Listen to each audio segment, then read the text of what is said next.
안녕하세요. 오랜 시간과 공간 속에 녹아있는 우리를 둘러싼 건축물에 담긴 다양한 이야기를 전해드릴 이현경입니다. 건축학개론 오늘은 익숙한 풍경을 또 다른 시선으로 보게 하는 안진홍 건축사와 열어보도록 하겠습니다.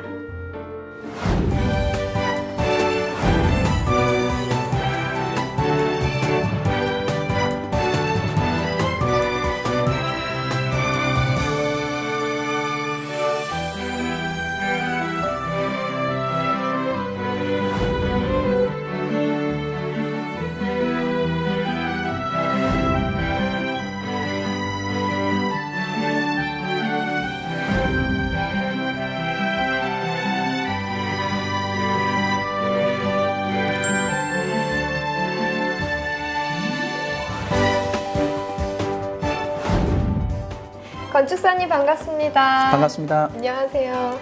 네. 먼저 우리 시청자분께 인사 부탁드릴게요. 네, 안녕하세요. 저희 우현동에서 A3 건축사 사무소를 운영하고 있는 건축사 안진홍이라고 합니다. 반갑습니다. 반갑습니다. 근데 저번 1화 때 오셨던 정 대표님하고는 또 다른 매력이 있으신 것 같아요. 매력 있나요? 감사합니다. 예. 좀 더 우직하신 느낌이 많이 나요. 좀 덩치가 좀 크죠?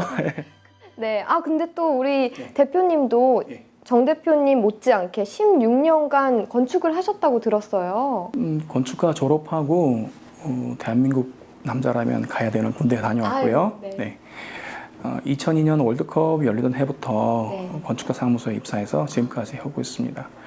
매년 재수하다가 2012년에 건축사 자격을 따가지고요.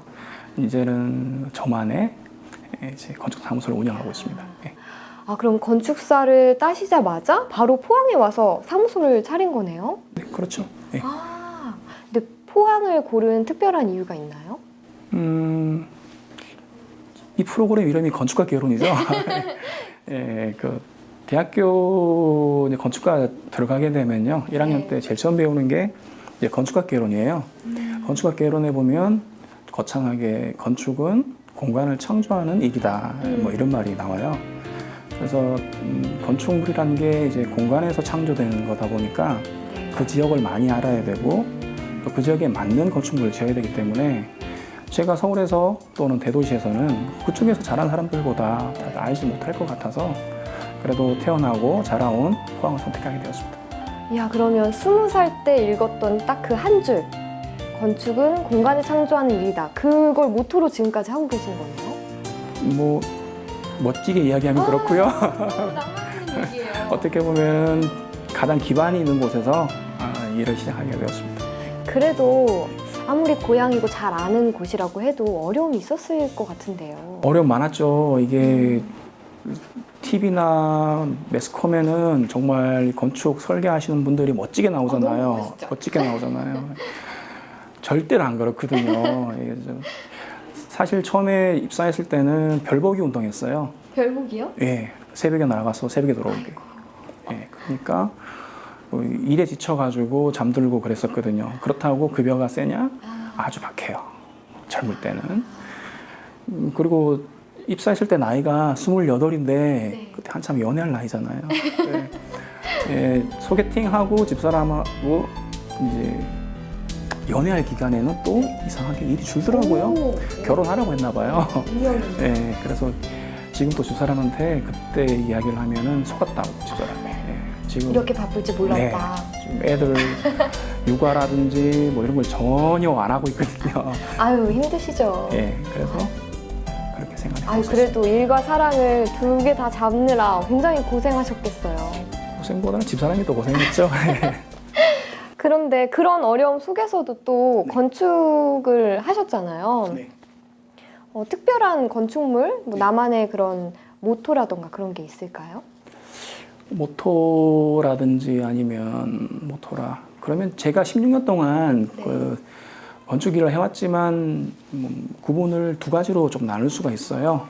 첫 번째는 직원으로서 일했던 경우하고 네. 그다음에 제가 직접 기획하고 설계하고 뭐 지어본 이제 건축 사무소 건축사로서 하고 두 가지로 나눌 수가 있는데요.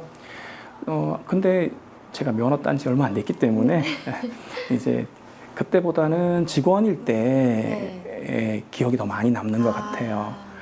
건축물로는 흥해읍 오도리 바닷가에 가면은 사방 기념공원이라고 있어요. 네, 거기에 기념관 설계를 할 텐데 정말 힘들었어요. 이제 경험도 많이 없는 상태에서 설계를 하려고 하니 능력도 조금 부족했고 또 그때 한참 또 2세가 나오고 애들 또 육아도 같이 좀 책임을 져줘야 하는데 일만 한다고. 최근에 그 아내와 애들 데리고 한번 산책도 가고 하는데요. 그때가 또 생각나고 그래요. 그리고 또 기억에 남는 건물은요?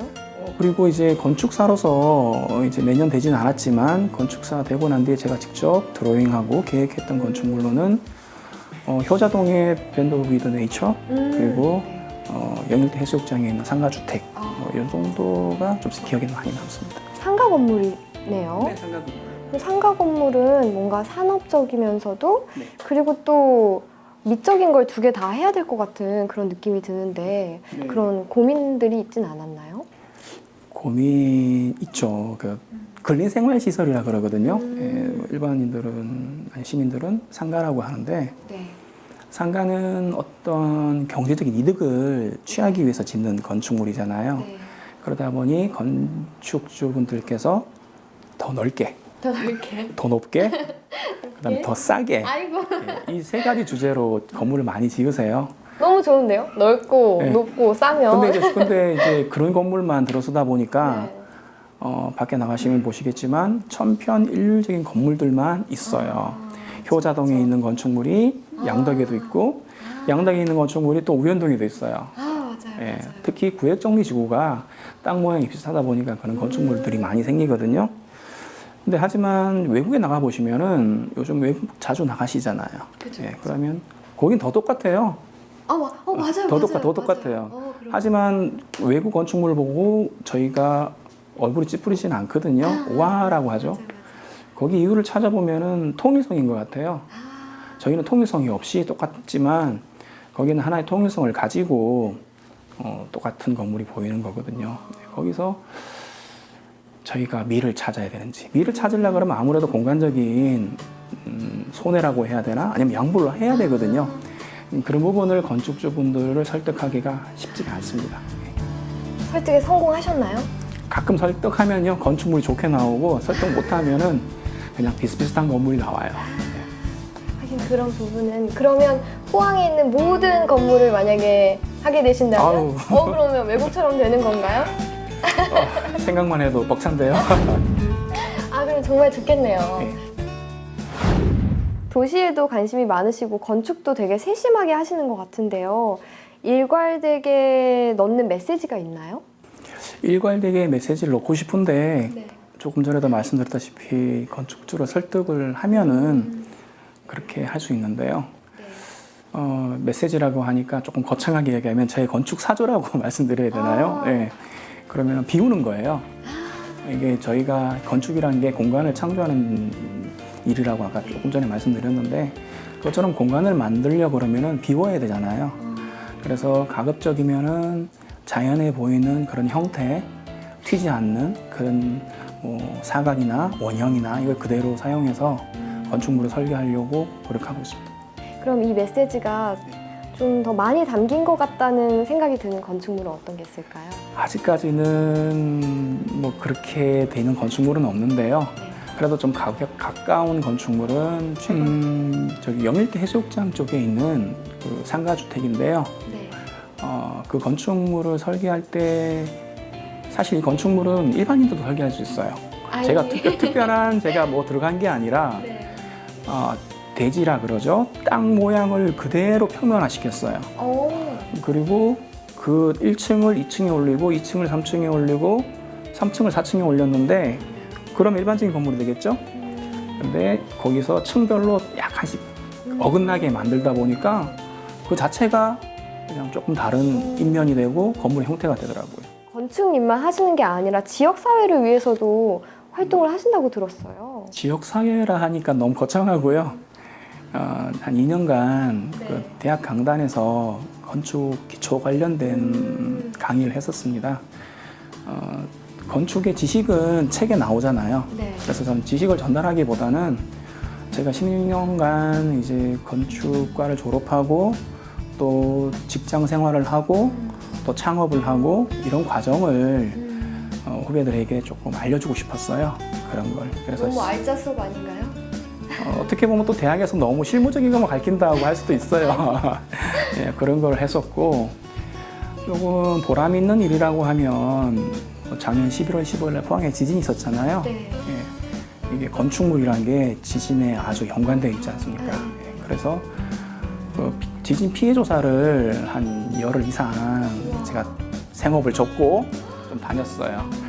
이게 어떤 뭐 봉사라기보다는 꼭 해야만 하는 일처럼 다가오더라고요. 정말 포항에 대한 애정이 없이는 하기 힘든 일처럼 느껴지는데요. 그러면 이렇게 애정이 있는 만큼 도시에 대한 남다른 생각이 있으실 것 같은데 어떻게 됐으면 좋겠다던가 이런 생각이 도시요? 있으신가요? 역사성을 띈 도시면 좋겠어요.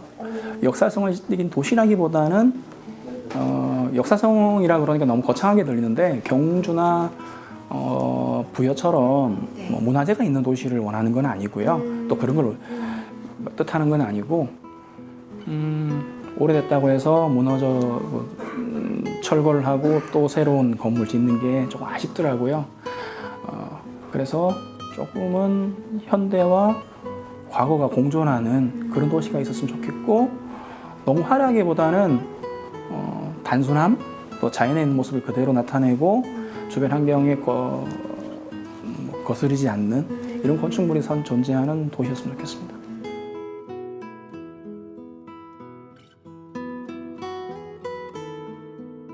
제가 건축을 많이 안 해봤지만 제가 지금까지 경험한 바로는 그래도 자기가 하고자 하는 게 무엇인지 명확하게 아시고 하시는 건축사인 것 같습니다. 매년 이제 저희 여직원들 화이트데이 때 항상 이제 사탕을 챙겨주시는 그런 섬세함이 좀 기억에 많이 남고 세심한 엄마다. 프로젝트를 설계 하나만 하는 것 아니면은 뭐 디자인을 하는 것 외에도 그 설계하고 디자인하고 건축주를 만나고 이런 모든 과정에 있어서 어떤 생각으로 어떤 행동을 어떻게 할 것인가까지도 좀 살펴주시는 게 있어요. 함께 더 좋은 회사 만들었으면 좋겠습니다. 화이팅!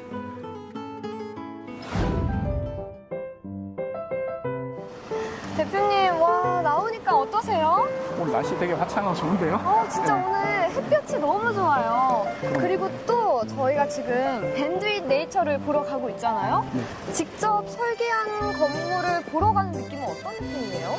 그러니까 중국 나고 처음 받는 거하고 지금 벌써 2년이 지났잖아요. 네. 그럼 또 어떻게 변해있나 또 시간은 어떻게 이 건물을 변화시켰나 매년 또 어떤 느낌인지 기대가 되시나 봐요. 기대보다는 걱정이 앞서서 걱정이.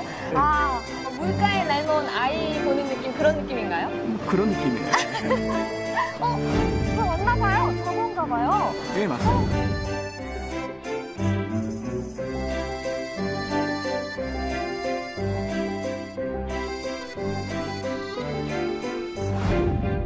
이야, 지금 밴드잇 네이처 내부로 들어와 있는데요. 나무도 보이고 돌도 깔려 있고 이 작다기보다는 이 높고 좁은 이 틈으로 보이는 하늘이 너무 매력 있는 것 같아요. 밴드잇 네이처 설명 좀 해주세요. 밴드 윗 네이처는요 2016년에 설계를 하고 그해 준공이 된 건축물인데요. 총 4층으로 구성되어 있어요. 1층에 2층은 상가고요. 3, 4층은 다세대 주택입니다. 그래서 1층은 건축주분이 그 플라워샵을 운영하는 분이세요. 네. 그래서 직접 운영하고 계시고 그리고 지금 저희가 있는 3층이 건축주분께서 이제 생활하는 공간이에요. 그러면 이 묘한 창문은 도대체 어떻게 설계됐길래 이렇게 매력이 있게 느껴지는 거죠? 매력 있나요? 네. 저는 그러니까 효과가 여기가 지금 저희가 주방이 있잖아요. 네네. 네, 주방의 외부 공간을 착용하는 그런 효과예요. 그러니까 여기가 포켓파크라고 하는데 아, 내 바닥에는 돌이 걸려 있고 네. 그리고 바깥이 보이고 하기 때문에 채광이나 이런 면에서 유리하죠. 채광도 좋고 분위기도 내고 너무 좋은 것 같아요. 감사합니다. 그리고 또 밴드인 네이처가 나무를 이렇게 둘러싸져 있잖아요. 네. 따뜻한 느낌이 나는 것 같은데 이건 의도하신 건가요? 건축주분께서 저희한테 처음 설계를 의뢰하실 때 네. 그 플라워샵을 운영한다고 하셨어요. 아. 1층에서 지금 운영하고 계시지 않습니까? 네. 그래서 그 플라워샵과 연관 있는 재료를 건물 외관에 좀 반영하고 싶었어요. 그러다 보니까 나무를 건물 외관의 주재료로 사용하게 되었습니다. 아. 안녕하세요. 효자동에서 가장 예쁜 건물을 가지고 있다고 자부하는 이진택입니다. 건물을 짓고 되게 마음에 들었었고요. 많은 사람들이 오가면서 사진도 찍고 건물이 예쁘고 특이하다고 말씀해 주셔서 되게 큰 보람을 느꼈습니다. 처음에는 되게 좀 강하고 좀 자기만의 생각이 있다고 생각을 했었는데 건물에 대해서 많은 얘기를 하고 서로 이야기를 했을 때 자기 생각을 많이 녹이고 저희 생각도 많이 이해해 주시려고 많이 노력해 주셨습니다. 지금 저희가 건물을 다 짓기 전에 그 처음에 저희한테 시안을 주신 것들이 있는데 그것보다 더 건물이 더 이쁘게 만들어 주시려고 2층도 그렇고 4층에 나무도 추가를 해서 건물을 더 이쁘게 만들어 주셨습니다. 앞으로 지어보고 싶은 건축이라던가 아니면 관심 있는 분야는 어떤 게 있으세요? 이럴 때는 조금 거창하고 좀 화려한 걸 말씀드려야 되는데 좀 시시하실 것 같은데 주택이에요, 주택. 역시 직설적이시네요. 이게 대학교 가면은 제일 처음 설계 과제가 주택을 네. 주거든요. 현경 씨는 그 설계하기 가장 힘든 건축물이 어떤 건축물인 것 같아요? 엄청 큰 거요. 큰 것도 힘든데요. 제가 생각하기에는 주택인 것 같아요. 예, 주택이 이제 주거라는 목적으로 지어지는 건축물이긴 하지만 거기서 생활하는 구성원들의 성향이 다 틀리거든요. 주택이 다양한 사람들의 성향을 다 반영하다 보니까 참 힘든 것 같아요. 집사람이 맨날 그래요. 당신은 설계하는 사람인데 집에 평상 하나 안 만들어 준다고. 아 진짜요? 예, 평상 하나 안 만들어. 그러셨어요? 예, 그래요. 그래서 하나의 바람이라면 이게 여건이 돼야 되겠지만 이제 누구보다도 잘 알고 있는 아내와 그리고 사랑스러운 두 아들을 위한 그런 작은 공간 하나, 주택 하나 건설하는 게 제 바람입니다.